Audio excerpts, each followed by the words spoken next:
Hi everybody, Chris Petri here. Welcome. Thanks for coming by. We're having a great time here. We're doing watercolors. We're going to do this beautiful barn scene out in the farmlands, the countryside. Many of you, you've been out into the countryside. You've had a great time out there. You know, you've seen the cows and the horses in the fields, the beautiful barns, the silos, the country stores, the antique shops. You've done it all. This is the type of painting you really want to enjoy and have a fun time with. So if you can get back in that mindset of being out there and traveling around, doing some sightseeing and so forth, we're going to have a great time doing it. We're just going to think of those thoughts, those happy, good feelings of being out in the beautiful countryside and painting this barn. We're going to show you how to do all the entire painting from start to finish. We're going to do a pencil sketch first, simple pencil sketch. And then we're going to do our washes over the top of that. We're going to do a light, beautiful preliminary wash first, glazing technique. So here we're doing the glazing technique.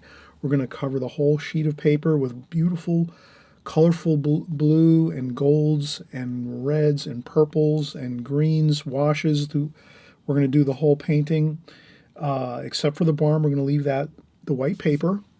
Let that dry 100%, and then we're going to come back and do our darker washes over the top. So you're going to see how we do all this. I cover all the fine details. We cover all the oodles of details you need to get good at watercolor. And also, we're just chock full of great information in general for watercolor. So if you're a watercolor artist, have a great time with this painting. Join along with us. If you're brand new, welcome. Thanks for coming by. I know many of you are joining this Extreme Beginners series. I want to thank you for that. And you're in good hands. I'm going to make sure that you get all the details you need, all the methods and techniques and processes you need for watercolor to get yourself started properly, and then as well carrying it through and getting good at watercolor. It takes a little bit of time.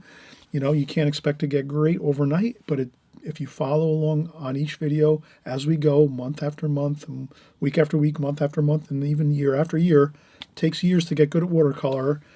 Don't expect it to happen overnight, but the more you practice, the better you're going to get. So if you stick with us every week, practicing these paintings we're doing and all the details, you'll get really good at watercolor. So I promise you that. Just stick with us, keep watching over and over and over again, and you'll get better. So let's get started. This is going to be the painting we're going to do. Gorgeous barn, pine trees. We do a maple tree over here, some distant hills in the distance, grass in the front here, and beautiful sky washes. You're going to do all this. Stick with us. We'll be right back. I'm just going to take a quick break and we'll get started. Okay, we'll be right back, and happy painting. All right, we saw the finished painting, everybody. So we're just getting back started up again. The first thing we're going to do is I'm going to take a pencil and just mark around the outside of my tape. So I have some masking tape around my paper. So the first thing I want to do is sort of make it a little bit easier so you can kind of see my borders here of my rectangle. So I'm just going to go around with a darker pencil line. And then we're going to start out by creating a simple farmhouse scene where you're just going to have a real fun time enjoying the beauty of watercolor, the washes of the paint in the water. And before we do that, we're just going to sketch in a basic barn.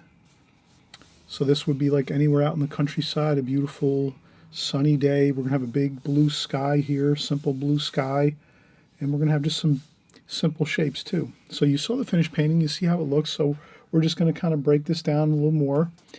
So basically we're going to have a really beautiful sky. So we're going to break our painting down into quarters. So we're going to say top, bottom, halfway point, quarter point, 3/4 point, and top. So basically we're dividing our rectangle into quarters. So if this was an inch, it would be 1/4 inch, a 1/2 inch, 3/4 of an inch, or 1 inch. Or if you just want to look at it as, you know, breaking it down into parts, it's 4 parts, and you have 1 part, 2 parts, 3 parts, and 4 parts, all equally divided. So that's how we're going to basically divide up our horizontal lines. So the first line we're going to do is going to be basically our ground line, or the line where our grass is going to be about here. And then from there we're going to build up our shape of our barn.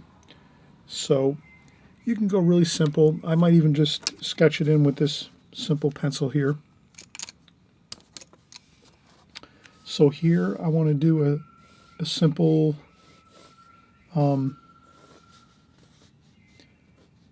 let's do this. Let's do a simple rectangle shape here. So you can kind of see that. That's a simple rectangle shape. It's not really a square. It's a little bit elongated. So that's basically a rectangle, right? And then we're just going to do, let's go halfway on that rectangle, make a mark halfway. And you can simply use a ruler and measure these things here. So I'm working with a 9 by 12 watercolor paper. So 9 by 12. So now if you use the same measurements I'm using here as I go here, you should be able to get the same scale of the farmhouse here. So this rectangle is 2 inches wide by 1 inch high. So this is 1 inch high here, and this is 2 inches wide here, from here to here. So this is something where you could use a ruler if you want to, just to get the basic overall scale of the painting as you're going to create it. And then we're going to do a simple gable roof like this, which is basically a pyramid on top of that, like so. So you can kind of see that, right? That's not really, you're just taking that center line and moving it up here, and you're going to make a pyramid on top of this. So really, so far, if we're looking at this in simple terms, we've just made a 1 inch by 2 inch rectangle, like so, 1 inch by 2 inch rectangle, and then we could even measure this and say, how tall is that gable? It's 1 1/4 inches. So 1 1/4 inches up. Here is the tip of the gable, and that is at the center point of 2 inches, which is 1 inch. So you can make a mark at 1 inches and go up here and say that's 1 inch, and this is 1 1/4 high, and you drop down two lines on an angle right to this point here, and that gives you your gable roof with your rectangular shape here. And then we're going to put a window up here like so. So that's the first part of the barn. Now the second part, we're going to create another roof over here, which starts right at the peak of this gable. This would be the actual ridge of the top of the roof, and we're going to come across this way, and that's going to be here. So basically this is another triangle or pyramid like this, and this will be the roof over here. So these are going to be shingles on this side of the roof here. There's shingles up here on this side and this side, but we don't see those really because we're looking just at the gable end of the roof. And then up here we're going to go about halfway, and we're just going to make that a small bit of wall. Let's call that a 1/2 inch. 1/2 inch of a wall here, like that. Okay, and then let's go, so we'll continue. So we're just going to use this so far. Let's do that. So now we're going to do this here. Again, this is the other roof here, like that. Then halfway there we go up just a little bit, 1 inch. Not even 1 inch. Let's take a look at this and see what we're doing. 1/2 inch. 1/2 inch here from this point of this roof here, or the peak of the gable, 1/2 inch up. So now you take your time with this. Don't feel stressed. Don't get worried. Take your time. Take breaks. Maybe you're just going to do this portion right here and take a break because, I'm measuring here. I do this for a living. I do architecture and I do measuring and estimating in construction. So I'm working with rulers and measurements all day long. And then I do my artwork at night and on the weekends. And so 1/2 inch here. And then we're going to take that line and we're going to go all the way across and make a large barn across this whole bit of paper here. So let's take this across. I'm just going to go by feel and say, how much is that going to be? I would say that looks pretty good. That's about 3 times the size of this if I had to scale it. So that's 2, 2, 3 times 2, and then another, yeah, about that. Let's leave it a little bit. All right, so we're going to leave it about here. Just right about there. That's good. Okay, so that's going to be our roof up here, like so. And you can use a ruler and just go across. And like that. And then we're going to drop this line down all the way down to the ground level. We drew that ground level there. So we have the ground level here. And then we're going to draw another part of the barn over here, which is on an angle. And let's also remember that we have a hill here. The hill comes up here a little more, it banks up like this. There's a tree here about 3/4 of the way. So not quite halfway, 3/4. So you could even say this is, let's measure this just to get a reference point. This barn is 6 inches wide. 6 inches wide is this barn right here. That tree is about 3.5 to 4 inches. We're going to have a tree here. So now this tree's here.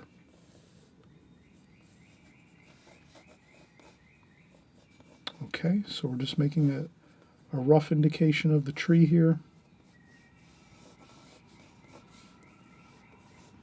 Like that.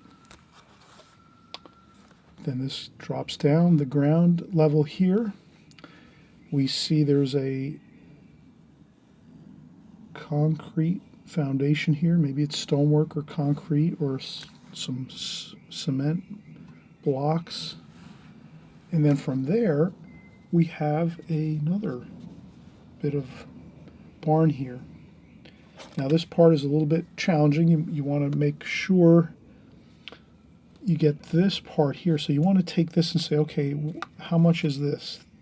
The height of this from the ground up, like here. So we're going to say that, oh, it's a 1/2 inch.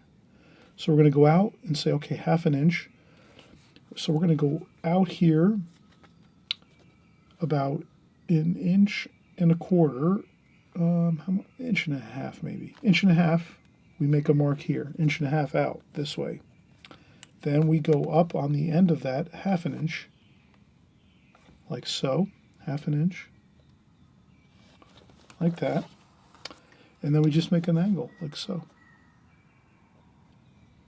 And this is the other section of the barn, like this.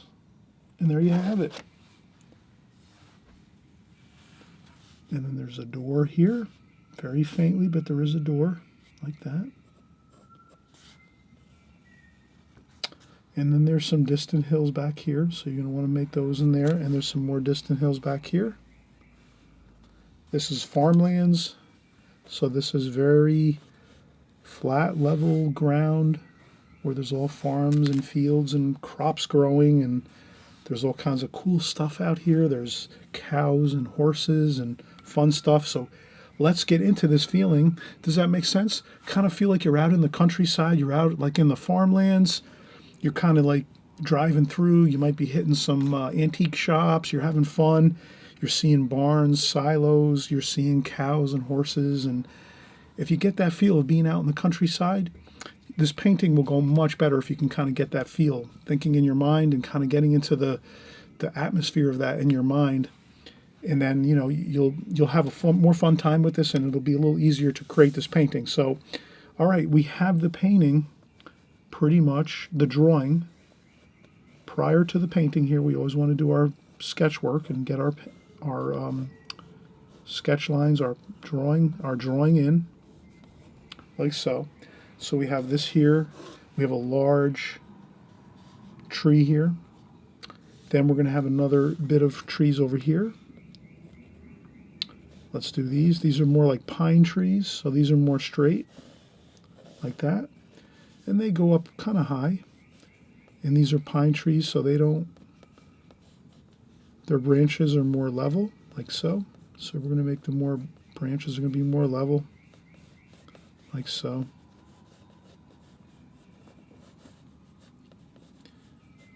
Like that, and there's maybe another one over here too. Another happy pine tree over here. Like that. And you just kind of sketch it in a little bit, but you remember, if we're talking pine trees are going to be more, the branches are going to be more like this, kind of more level. Can you see that? They're more level like this. At the top they sometimes do this, but more or less they do that. So that's your pine tree over here. So you can say this is more of a pine tree here. And then over here you have more like a maple or a mahogany tree, whatever it is.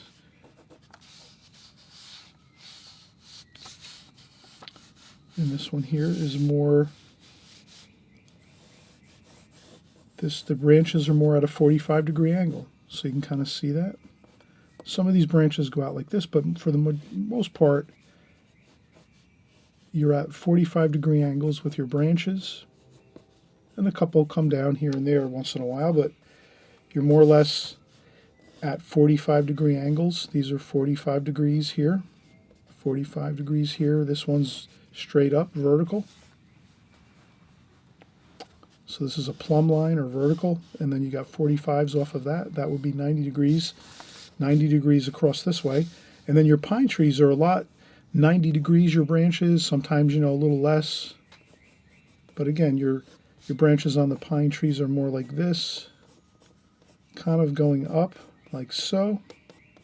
And at the top they kind of look more like this tree, which is like a maple tree, let's say. And then you got your lines on your maple tree are more at 45-degree angles. So I didn't mean to go off on a tangent, but this is important. We're doing trees here, right? Does that make sense? I'm trying to give you all the oodles of details here so you kind of can get a feel for what we're doing.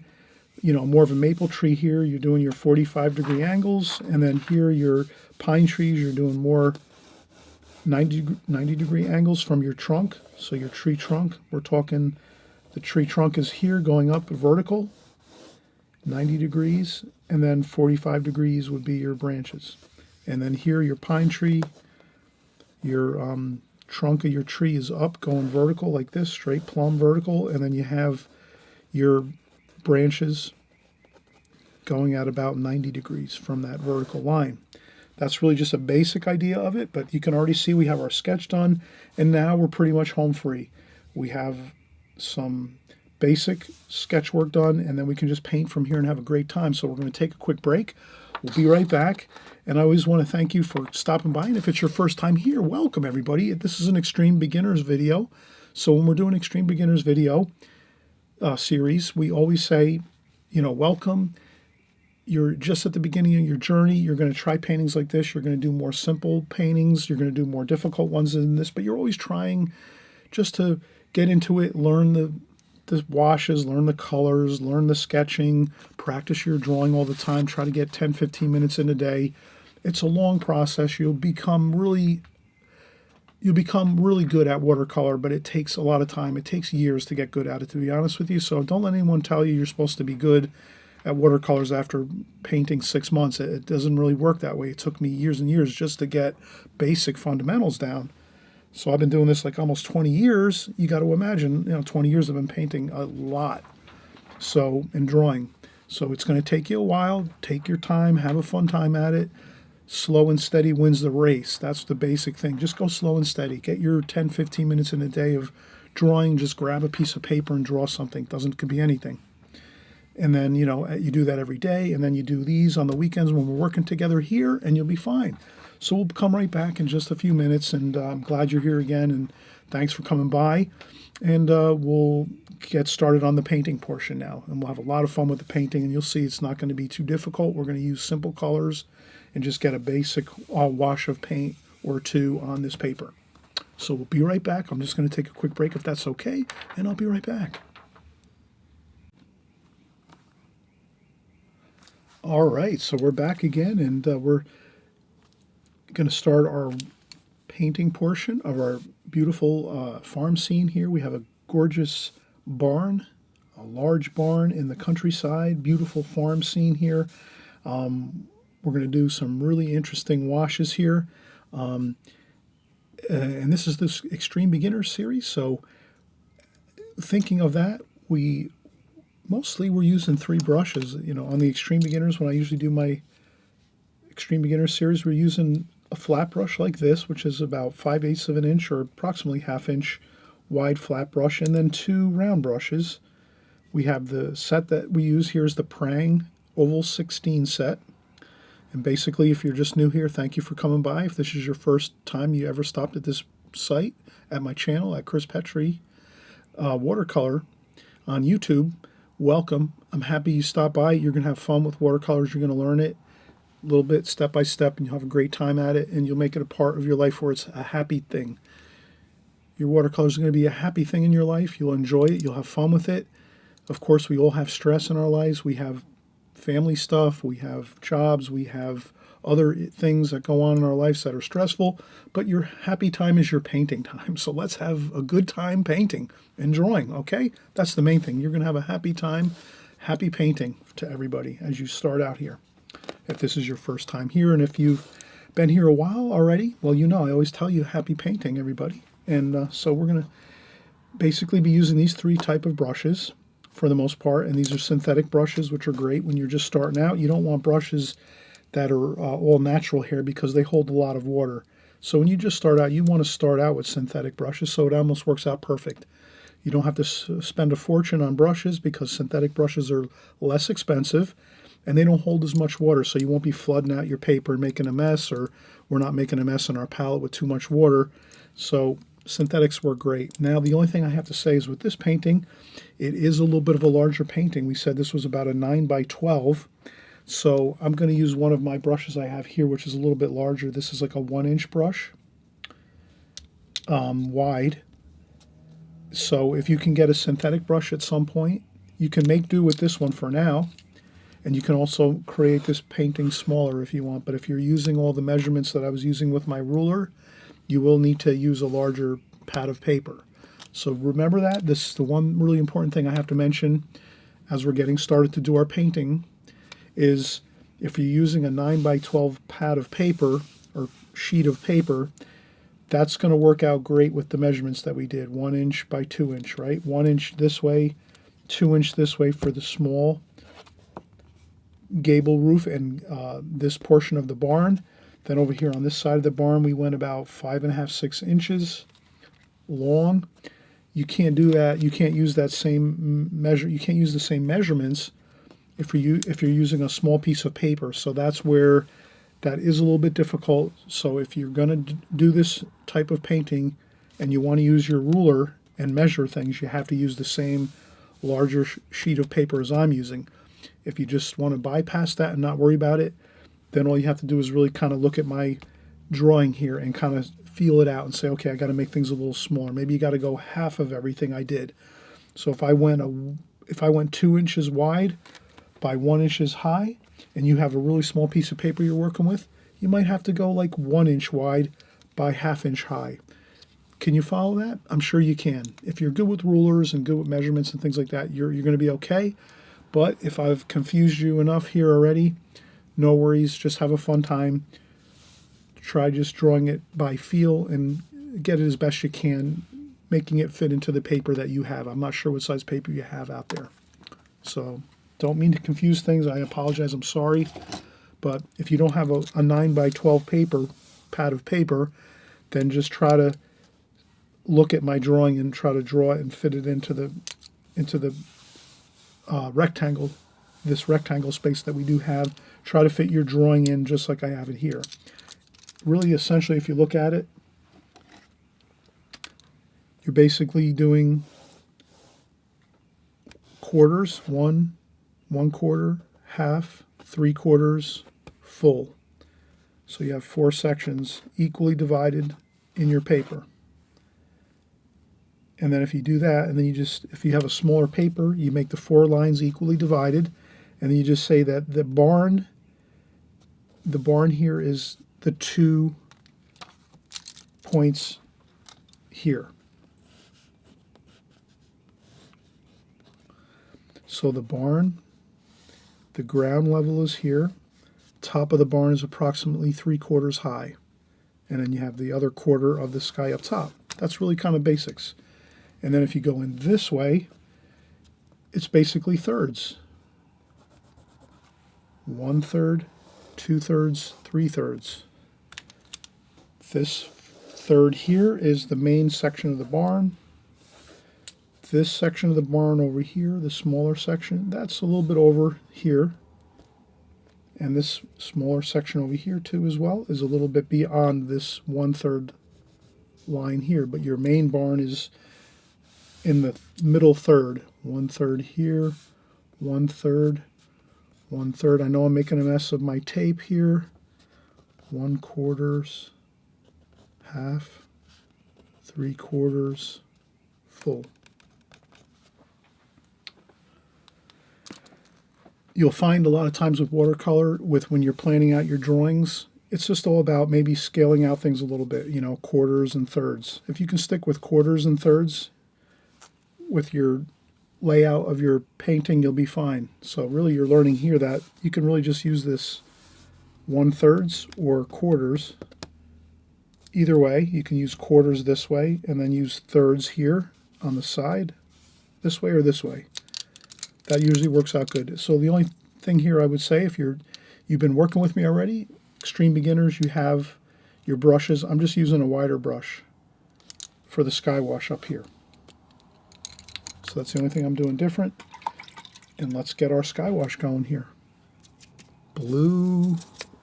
Look at that. Beautiful blue.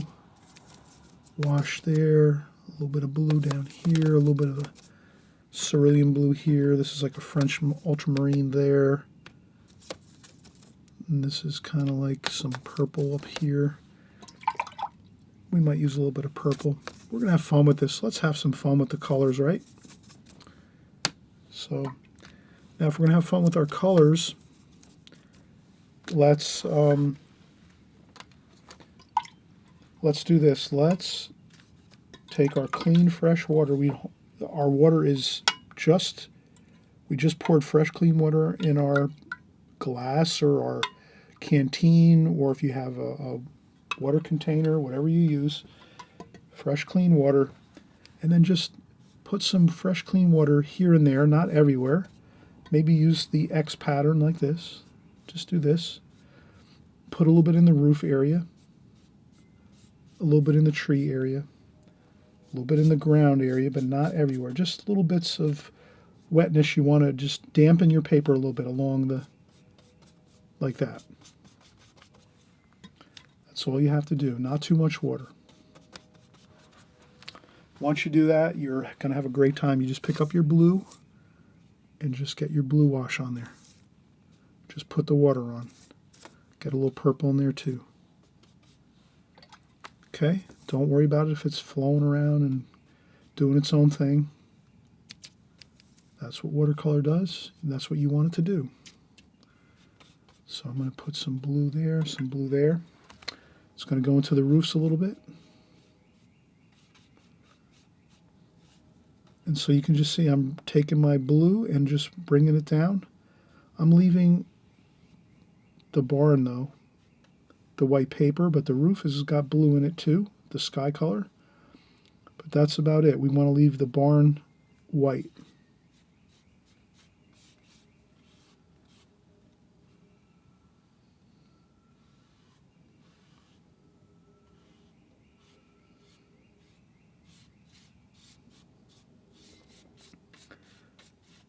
right? And this is up here. There's more ground up here. Let it flow around. Now you get some green going here. Green. A little bit of green up in the sky, not too much, just a little bit. Hurry up though. You have to get that little bit of extra wash of green, just a touch of it in the sky quickly, and that's it. Then you get more green, and you're going to do the grass area down here, like this.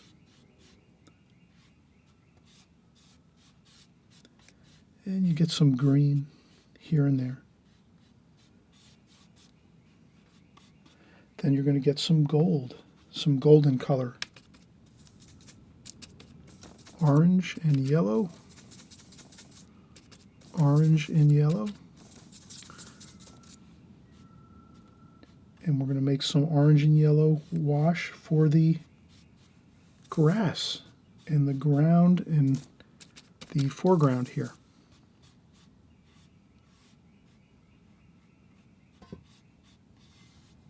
Right?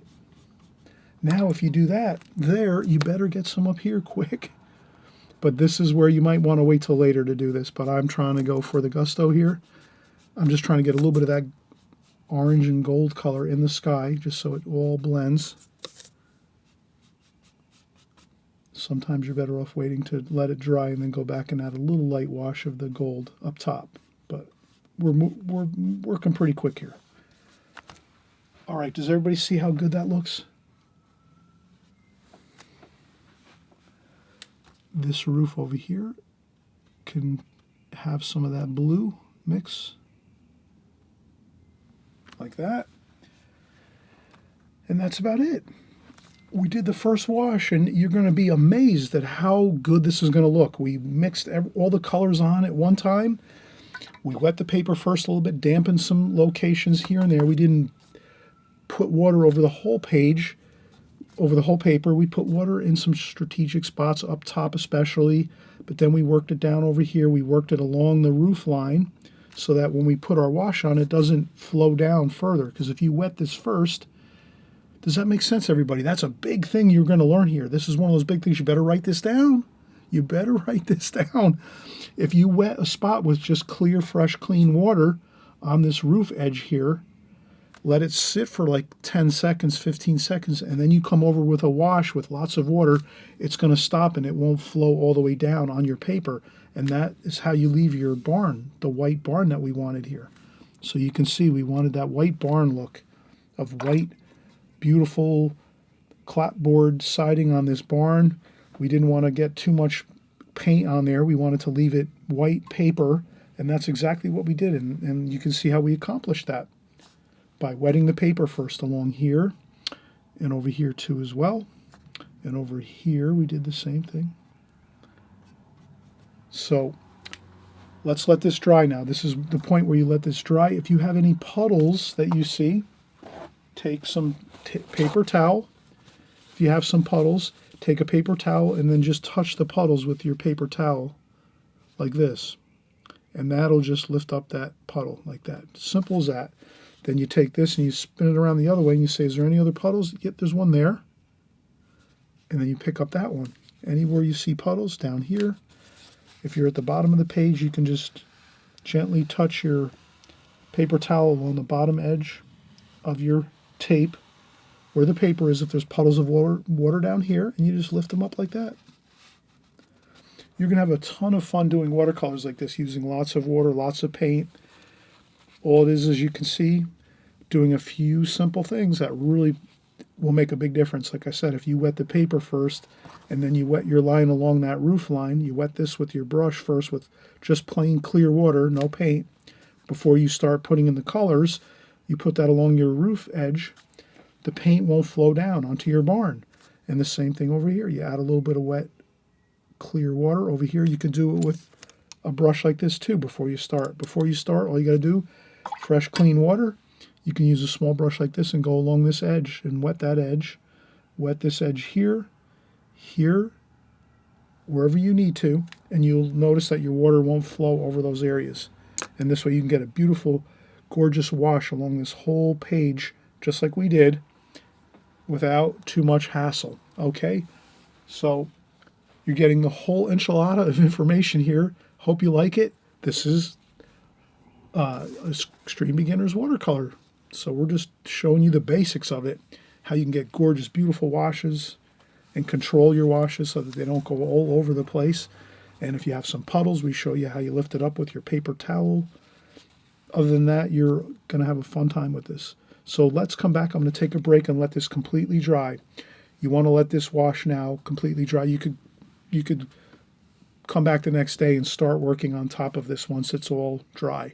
Or you could use a blow dryer and blow dry it for 5 minutes or whatever, and it'll dry that way too. Up to you, totally up to you. You're the artist. You make the decision if you want to use a blow dryer or if you want to let this sit for an hour or two to let it dry. But we will come back in just a second and we'll start working on more washes on top of this. But this is the main wash that goes on, and this is basically your first wash that is the lighter tonal values, and now we're going to do darks over the top of this, and you'll see how that looks after we take a break. Okay, we'll be right back. Oh, and I forgot to mention, if you guys like this video, subscribe right there. There's a subscribe button right down here on the right-hand side below the screen. There's a subscribe button. Have fun. Click that button. This way you won't lose me. You know, if you're just here for the first time, you might not find me again. So at least if you click the subscribe button, my videos are going to come to your YouTube channel, and you'll be alerted that my YouTube channel has just put out a new video, and you'll have that, and you won't lose track of how to find me on YouTube. And also too, you want to be watching these videos every week as we do them, and you want to jump in and do them too and work on them. You might not want to work on every one. You might not like certain subject matter, but for the basics of it, you want to kind of watch every video that we do, because you're going to learn all about the colors, the palette, the brushes, the washes, how to sketch, different little tidbits of information. You keep watching over and over, you're going to pick up all those little subtle details that are going to make your watercolors look much better. So we'll be right back, and we'll continue on with the darker darks within this gorgeous, lovely, beautiful farm scene.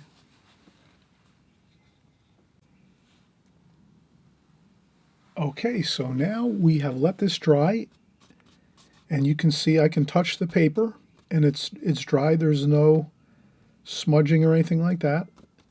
You wouldn't want to touch your paper. Actually, you just want to look at it and make sure you can see that there's no shiny, glossy kind of look to your paper, and then you know it's pretty much dry.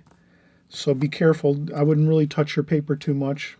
From experience in painting a long, long time, I know when I can kind of touch my paper, because I can just look at it and kind of see that there's no shine to it at all. It's just kind of, it looks dull. That means it's dry.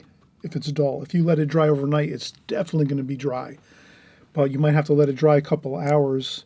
But if you use a blow dryer, you can dry it off so that there's no sheen or shine to it with a blow dryer. Maybe in 5 minutes you'll have it all dry with a blow dryer.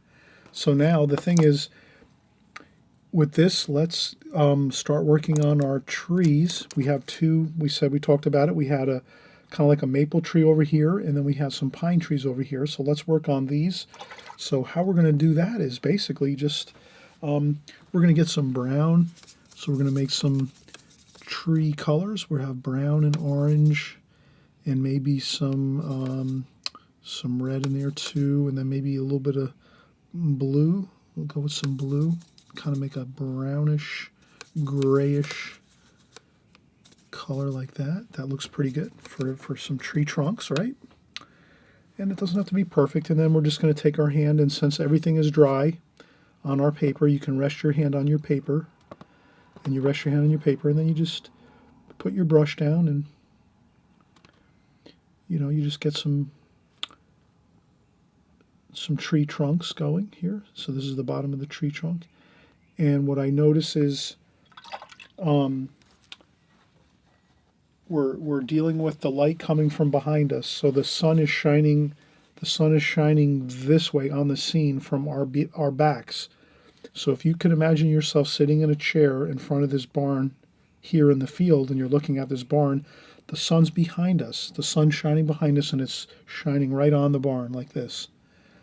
So if you think that and keep that in mind, you're going to notice that it'll be a little easier as you paint because you're going to have an idea, okay, that's where the sunlight's coming from.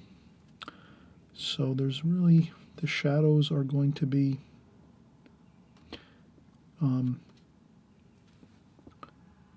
if anything, we're going to see a few shadows against the barn area. So there's going to be some shadows. And I'm taking this brush and just doing those, like we said, the 45-degree angles like this for our branches. And you just get a few in here and there.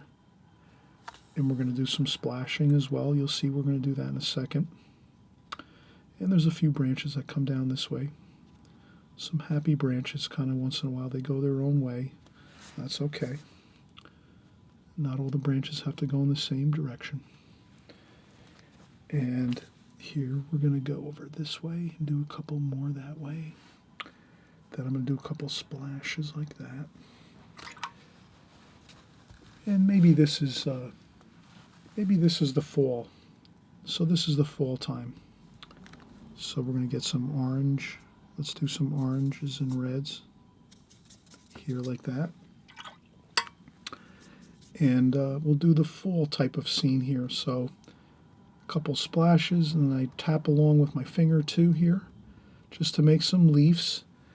And the fun thing about this is you don't want to fill in the whole tree with leaves and just take your brush and start making the typical way most people, in all honesty, the typical way most people will make trees is they do this. They say, okay, all right, tree is trunk, and then they go like this and do this.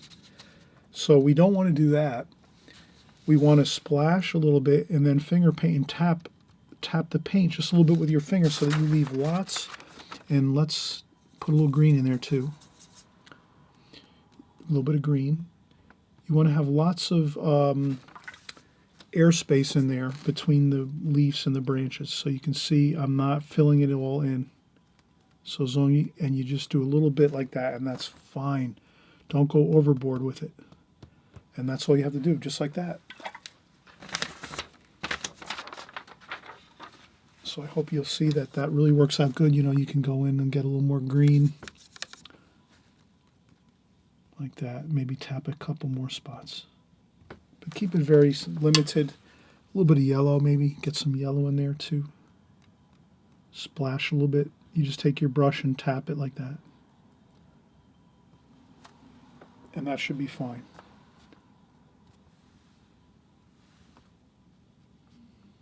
Like that.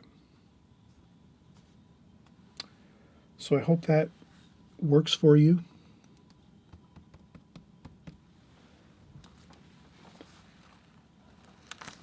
This way you have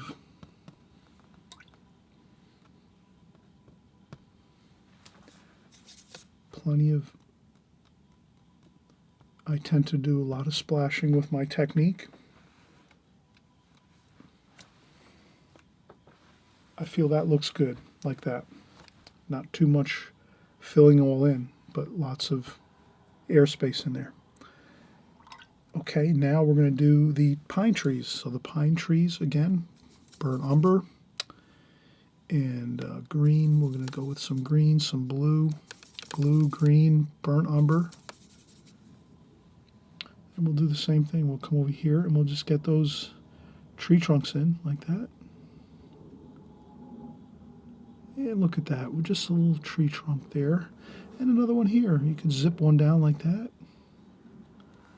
Again, I always have my hand firmly on my paper, because it's all dry. Remember, we let this first wash dry 100%. Then when you do that, you can rest your hand on the paper, get a nice, stable, firm, stable platform to work on with your hand resting on the paper.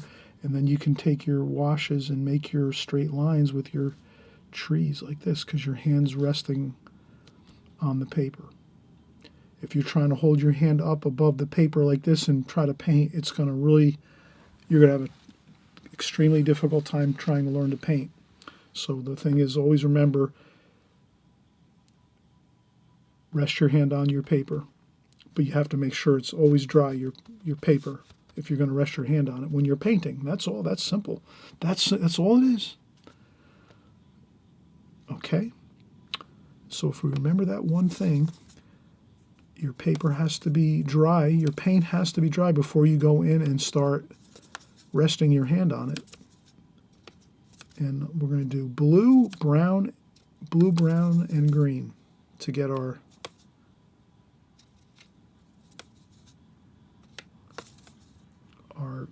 pine trees.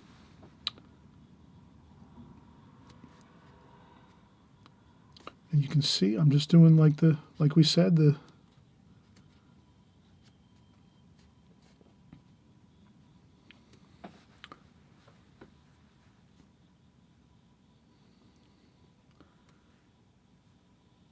and you can see my branches are level with a little bit of an up like this.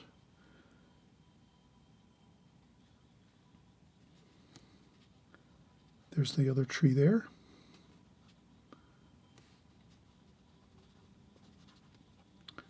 And you mix it up, you know, some small branches, some larger branches.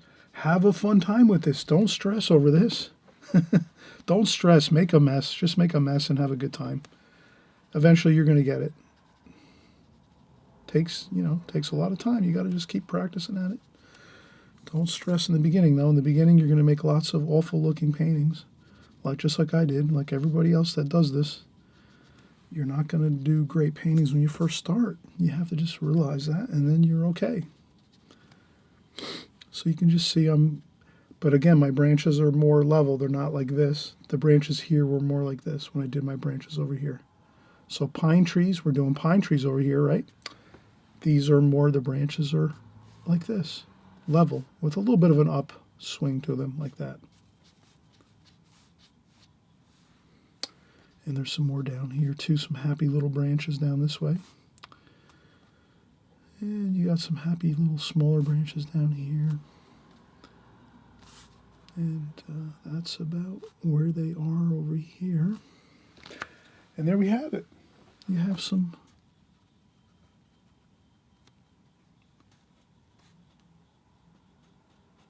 and you flick on a few little brush strokes here and there. Like that. Does that look wonderful? It looks fantastic. Splash a little too on there. Tap a few spots. Tap around just a few spots. Tap a few spots. Not everywhere, just a couple things. A couple spots. Like that. All right, now we're going to use our Princeton art brush. And this is the 5/8 inch brush we always use normally on extreme beginners, and you can get a set of Princeton Art and Brush Company. You can see this. It's like a brown wood looking handle brush, synthetic, and they usually come with like maybe 3 or 4 different sizes. So look, we have this size too.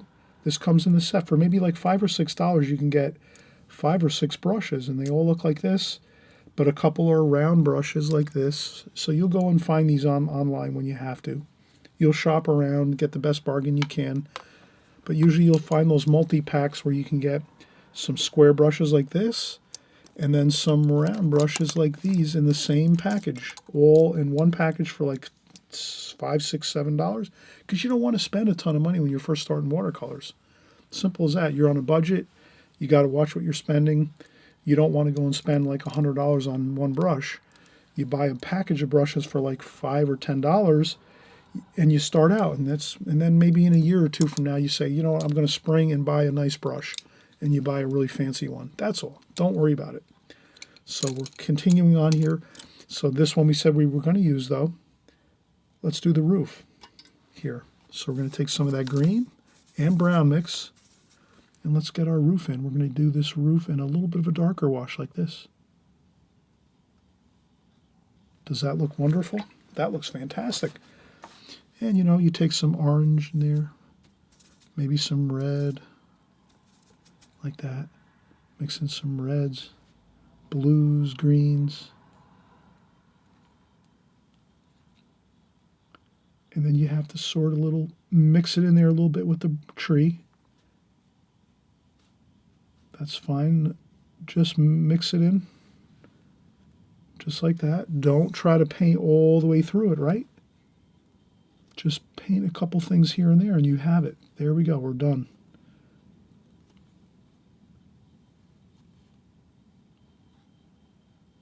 Right?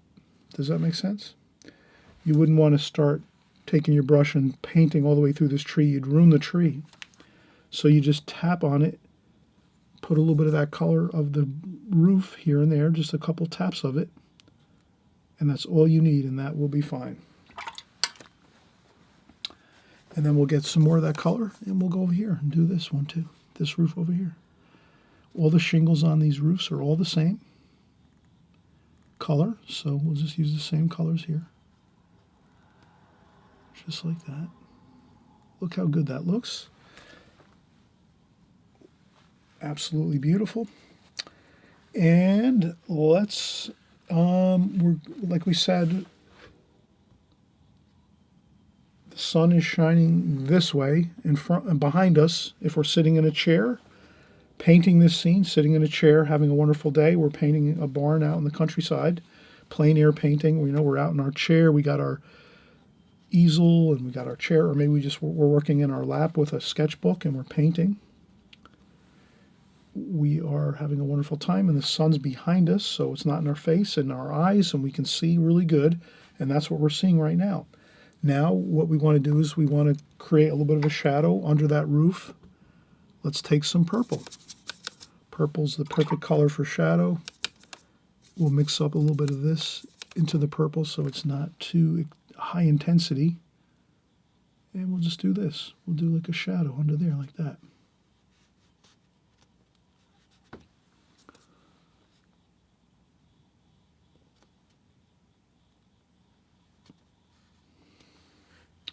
Looks good. And a little bit of shadow under here too. And another little bit of shadow here. Leave that white paper at the top there, like that. And then there's another little bit of shadow under here. Leave some white paper at the top there. That would be best. If you can leave a little bit of white paper, as you can see, at the top, and that leaves us with our shadow. And there's some trim under there. So there's some trim up top. So there's white trim on top, and then there's a shadow underneath that white trim.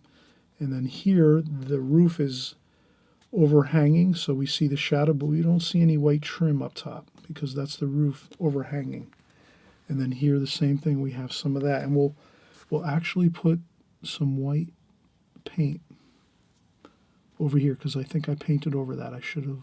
We'll show you how to fix little issues that you have. But that looks pretty good. And we're just going to keep working right through here, and I think we'll finish up. So when you get those sets of watercolor brushes, a lot of times you're going to get smaller flat brushes like this, and these are great to have too. Can you see these? They're very much smaller. These are perfect for doing small details like windows. So we're going to use our smaller flat brush.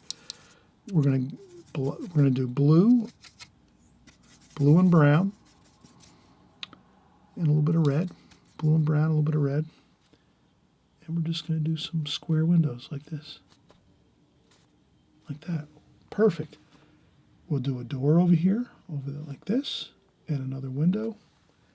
And there's a window over here, too, like that.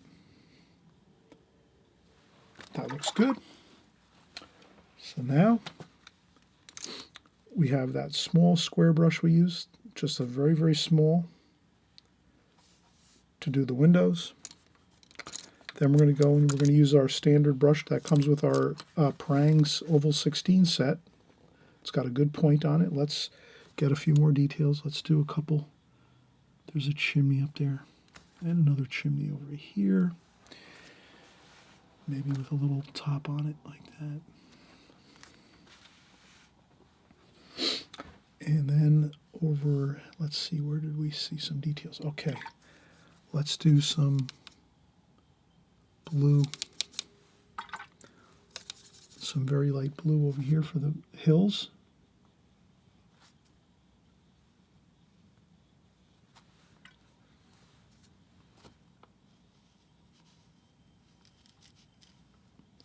Okay, so we have some green mixture there. Then we use purple for the more distant hills. So we're going to do that over here.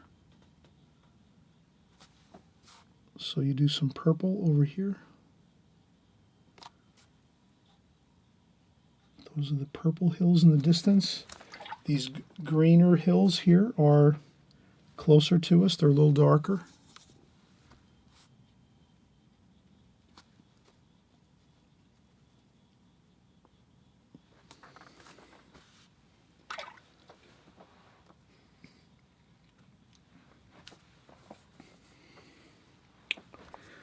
Maybe we do a little bit of some shadow and shading here.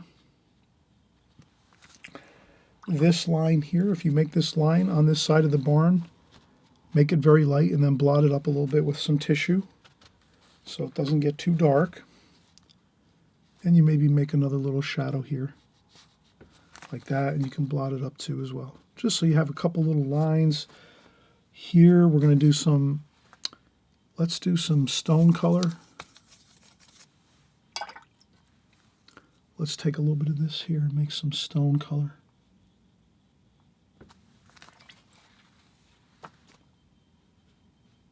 So this is a stone foundation. I would let the darker doors and windows dry first before you do this, but I'm very careful with my brush, so I can kind of get this wash in without worrying too much.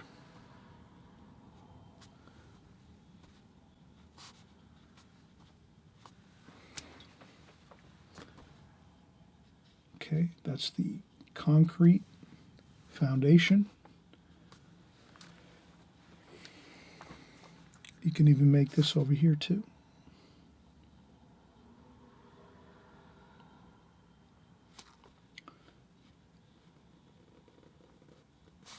Like that. You can make a concrete foundation there, and then we could make a little bit of a shadow on this door here, just to make it look a little more interesting. You have a little bit of a shadow on there.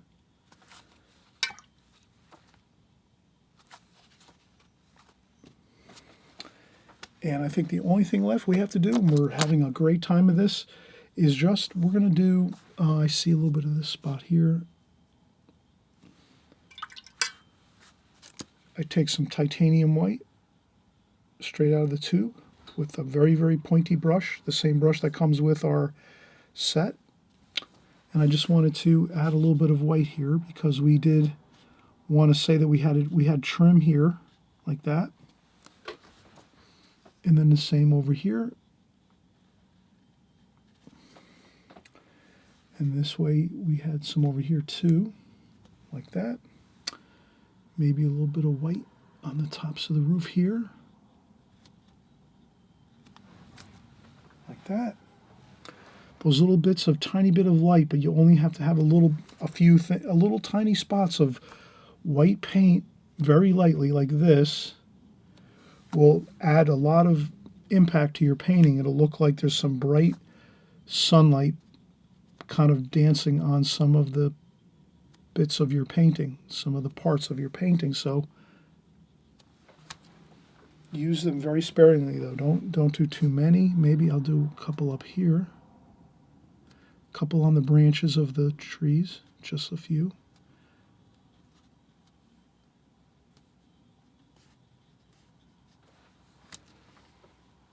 That, maybe one up here. And I think that is fine. So let's leave the painting as it is. Again, we're really mostly working with techniques here. I wanted you to really kind of key in on the techniques that we used here by getting in that really first beautiful wash, letting it dry 100%, and then going back in and adding darker washes like the trees and the roofs and some of the distant mountains here. I feel if you kind of practice this 2 or 3 times or 4 times, this painting in particular, or something similar to it, you can change things around a little bit if you want. You can make things a little more simple, or you might want to add some things to it. But the main thing I wanted to stress is this is a great way to paint when you do your first beautiful wash on the painting. and then you do your darker washes over the top, which is basically the glazing technique. So basically we used here the glazing technique, which is the only thing different with glazing sometimes is many artists that use the glazing technique, they would have painted over the barn. But here I thought we'd leave the barn the white, beautiful white of the paper and then paint around it. So, but that's up to you. If you wanted to go with a really light wash over the barn, maybe, that wouldn't look too bad. That would look probably good too. But I like the look of the white barn wood. And so I'm hoping you're enjoying this painting and you'll give it a try. And so we'll see you on the next video. And again, thanks so much. And again, if you really like this video and you've had a fun time, please subscribe right here on the right-hand side. You just click the subscribe button below. This way you'll get all my videos every week. We're doing great videos every week. I didn't mention that we do scenes like this with barns and country type scenes. We do flowers, we do boats, we do seascapes, we do city scenes, we do figure paintings sometimes. So we do all kinds of interesting subject matter. So if you come back every week, you're going to have a great time. You can try all different kinds of subject matter, different things. You might find you like these type of scenes better. So we're always going to do these once in a while. So you're always going to have these. And then you can practice the other ones too and just get up to speed on all the techniques that you need to learn for watercolor, because we use all the same techniques over and over and over again on every painting. So even though the subject matter changes, you might be doing flowers one week, barns the next, boats the next, figure paintings another week. If you're following and watching every week, you don't necessarily have to do every painting, but if you're watching and following, you're going to be learning the same methods and techniques over and over and seeing them, hearing them, seeing what colors we use, what brushes we're using. All that information is great for you to learn if you want to learn watercolor. So if you're really interested in learning watercolor, stick here. I cover all the details, the whole enchilada, all the oodles of granular details that you need to get really good, and I cover it all the time every week, so you're going to eventually get it and do great paintings. And many of you have sent in your paintings, and I kind of pat myself on the back a little bit and say, yes, these people are, my students here on YouTube are following what I'm teaching, because they're doing beautiful paintings. I've seen many paintings that keep coming through on emails from many of you out there. You know who you are. You send me your paintings, and they look absolutely fantastic. So keep up the great work, and everyone that's coming up the ranks here, enjoy it, have fun. You're going to learn eventually, and after a couple of years of time, you'll be really doing some great paintings. So thanks again for watching, and we'll see you on the next video, okay? Bye-bye.